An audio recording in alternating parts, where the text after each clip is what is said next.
Vous le disiez en titre, ça y est, la France a retrouvé sa couronne mondiale. Oui, en redevenant le tout premier fournisseur de vin, ce sont les chiffres révélés par l'Organisation internationale du vin.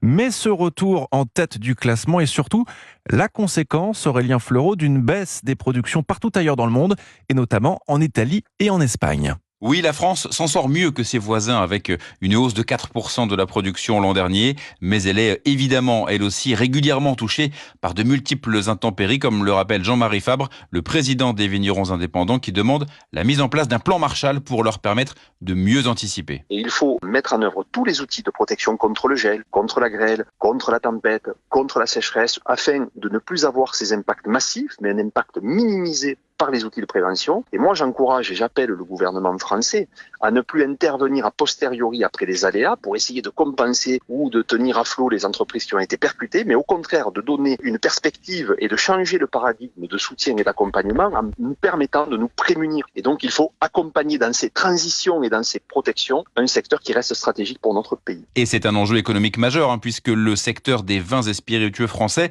c'est le second contributeur à la balance commerciale derrière l'aéronautique, avec près de 13 milliards d'euros. Aurélien Fleureau.